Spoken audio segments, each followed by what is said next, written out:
Shalom. And shall I giving all praises, glory, and honor to Yahweh, Ba'ashem, Yahushai, Ba'ashem, Makakodash.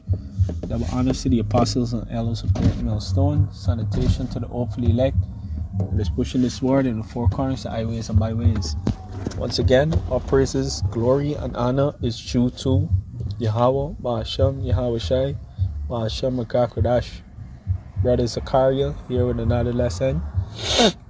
And this lesson gonna be highlighting something that we already knew is coming, right? And it's here even sooner than probably most people thought, right? Because a lot of countries around the world is already starting to feel the effect of this war, all right? And it's only been 13, 14 days in, all right? Maybe 15, so imagine if this is to extend to another 14 days, all right? Or what about another month, because reports are that most countries only got oil for about 25, 30 days, some to the effect, talking about the oil reserves, all right, that they have for emergency, right? That could sustain their entire infrastructures, at a high level, right? Most countries, only got reserve for about, 25, 30 days, So let's say this go on for another month or so, then a lot of countries is screwed, all right? And the entire global system as it is set up right now gonna be, you're gonna be screwed, all right? This is just a little bit information on how some countries are currently dealing with the effects of those skyrocketing oil prices and basically the lack of access to oil, right? This is from Google. It says several Asian and Middle Eastern nations are slashing oil usage and implementing energy rotation due to several supply disruptions caused by the Iran-Israel conflict. Major Gulf oil producers, including Saudi Arabia, Iraq, and the UAE, have cut output by roughly 10 million barrels per day. Key nations responding to the crisis include, right, so the first thing first is that Saudi Arabia, Iraq, and the UAE, they slashing barrels. How much barrels they releasing into the market by almost 10 million per day, all right? And there's a lot of oil, all right? A lot of energy, all right?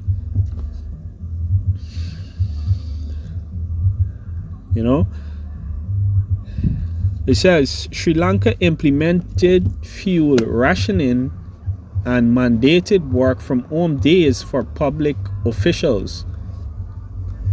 Myanmar restricted private vehicle usage, allowing cars on the road only on alternating days. Right, so all these things is going to lead to civil unrest, on a mass scale, all right? It's not going to be just like what we've been seeing for the past 3 decades. You might have a storm brewing up in Haiti, or something, civil unrest in Venezuela, then when it's not Venezuela, is South Sudan or something like that. No, it's not going to be like that. No, all right? It's going to be several countries across the world, Matter of fact, think it's second Esdras 9 talks about it. All right.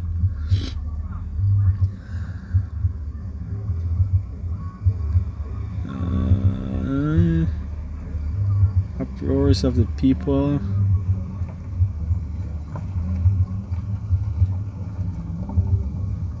Yep, can. This is second Esdras chapter 9. I read from verse 1. He said, he answered me then and said, measure thou the time diligently in itself, and when thou hast seen, when thou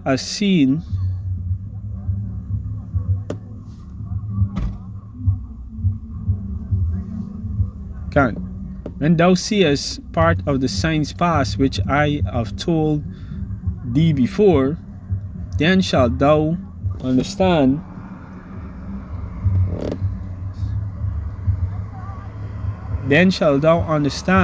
that it is in the very same time wherein the eyes will begin to visit the world which he made.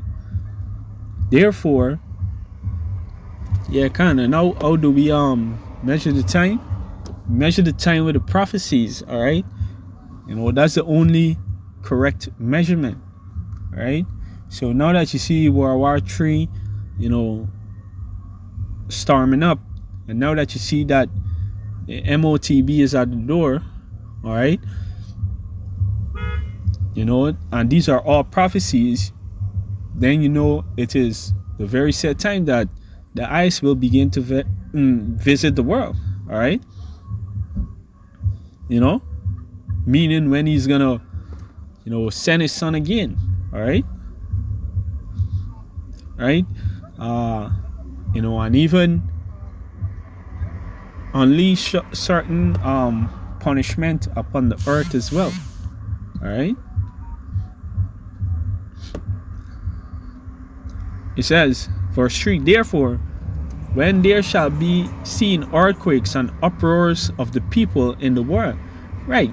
So this uproar ain't gonna be no regular uproar, all right? Like I mentioned before, not here and there kind of thing. It's gonna be a worldwide uproar, all right? And we've been seeing though, a lot of countries getting revolts, and civil unrest, right? And this war is going to lead to, even more of them, all right? So that's where we heading right now, all right?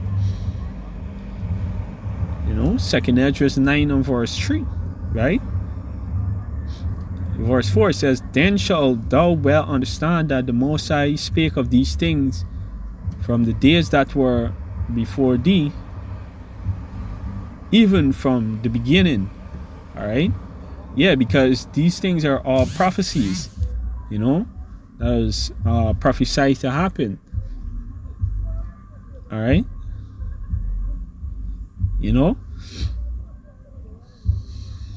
Hey, it's prophecy that Gog and Magog and Persia, is supposed to team up, all right? And Gog and Magog is, Russia, and Persia is Iran, all right? And we see it very clear from this war that they're clearly together, all right? They're clearly together, right? Right? Yeah, but everything is basically prophecy, And let me go back to this list. Yep, it says the Philippines shifted to 4 days work week for government agencies to reduce energy consumption. India increased cooking gas prices and introduced rotationing while facing shutdowns of some industries. Thailand and Vietnam utilizing fuel stockpiles and asking for a reduction in consumptions. Gulf producers, Saudi Arabia, UAE, Kuwait, Iraq, experiencing direct disruptions in production and exports and output slashed by 10 million barrels per day. The disruption heavily impacting the Strait of Hormuz has caused a massive surge in global oil prices. Would you like more details? Yeah, I can, So a lot of countries is already starting to run thin on oil. All right.